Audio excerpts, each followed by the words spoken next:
Okay, time to try out those stoichiometry skills. Let's compare two antacids. So let's start by looking at the question. Baking soda and magnesium hydroxide can both neutralize stomach acid. Which is more effective? Find this by determining how many moles of HCl can be neutralized by 1.00 grams of each acid. The unbalanced equations are given below.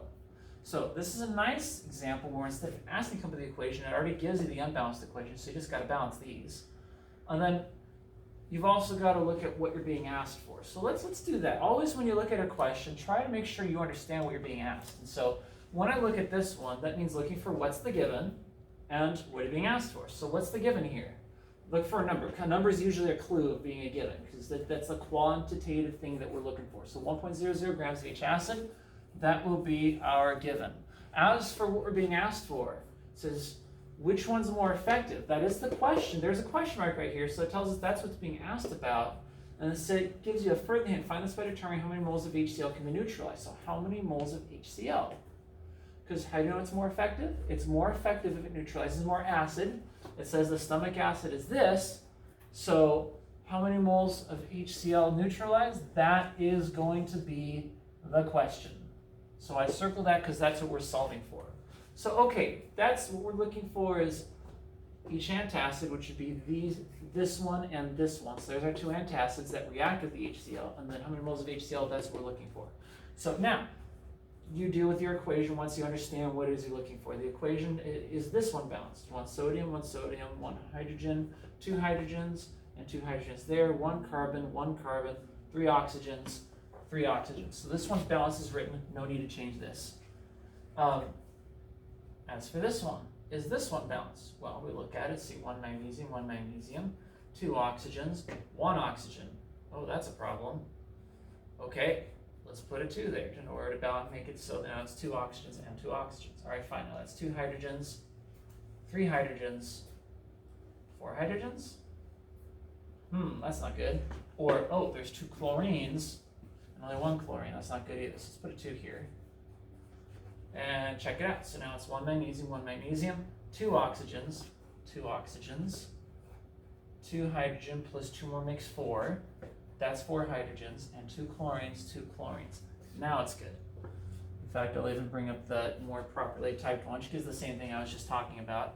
So once you've got it balanced, then you can go and do the actual calculation. So we're starting with grams of each antacid and trying to solve for moles of acids. So this is an interesting calculation where you're starting with one unit and ending in another different unit, and this is the reason why we're giving you guys this as an example. So we have to ask ourselves, how do we get there? So consider this first example right there, and then I'll give you, the viewer, an opportunity to practice with the other one before putting the other example up. So remember, when you do a calculation, you were given 1 gram of each antacid. So one of the antacids was this one. So that's why I put 1 gram of it right there.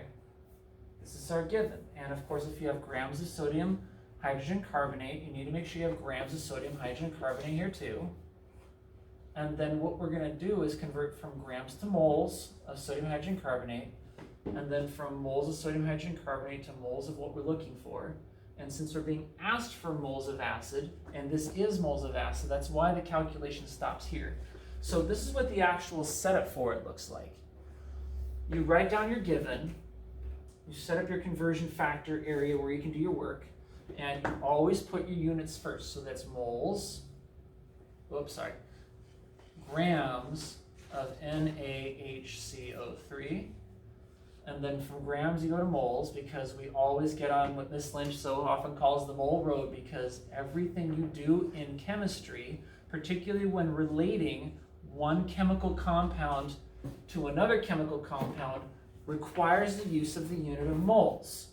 So we go from grams to moles. Notice chemical identities are there. They must be in all cases with no exceptions. And then once you've got moles of this, whatever you put up here goes down here also, moles of NaHCO3. And then you're being asked for HCl, so you put HCl, and you put moles of HCl because that's how you relate from one chemical to another chemical. And this will give you your answer that you're looking for once you figure out what numbers to put in there. Now, for these, when you have moles of one compared to moles of the other, that has to come out of the balanced equation. So there's the HCl, 1, and a HCO3, there it is, with no coefficient. That means it's an implied 1. And here, remember that when you have grams and moles, that means it's the molar mass here. Whenever you see moles and grams together like this. So the mole will always have 1 next to it when you have this moles and grams combination, because a molar mass is how many grams does 1 mole weigh, and then the number of grams, and I've got it on the computer, I don't remember off the top of my head, was, there you go, 84.01. So that's where you set up the numbers. That's why we do what we do. Now, there's all the rest of it filled in, same as I had it handwritten earlier, and that's the number. So this isn't in scientific notation because it's not our final answer. It's just what we need to get to the final answer. But okay, so this is the way that was set. That's the reason why we set this as we did. Now, you, the viewer, take a moment to do the same for the magnesium hydroxide. If you have 1 gram magnesium hydroxide, how many moles of HCl are consumed? So pause now, try this out. And hopefully having paused and tried this out, let's see what you got. You should have put grams of magnesium hydroxide here and moles of magnesium hydroxide here. And this is a little misleading because you need to put the units before you put any numbers. No numbers until you've put your units and gotten everything where it needs to be. And then once you have moles of magnesium hydroxide here, this unit goes here. Moles of magnesium hydroxide, moles of magnesium hydroxide here, and then you go from moles of magnesium hydroxide to moles of HCl. So here you're converting from grams to moles of magnesium hydroxide, here from moles of magnesium hydroxide, moles of HCl. Notice the numbers came from the balanced equation. And hopefully you got an answer that matches that one. So when you compare the two,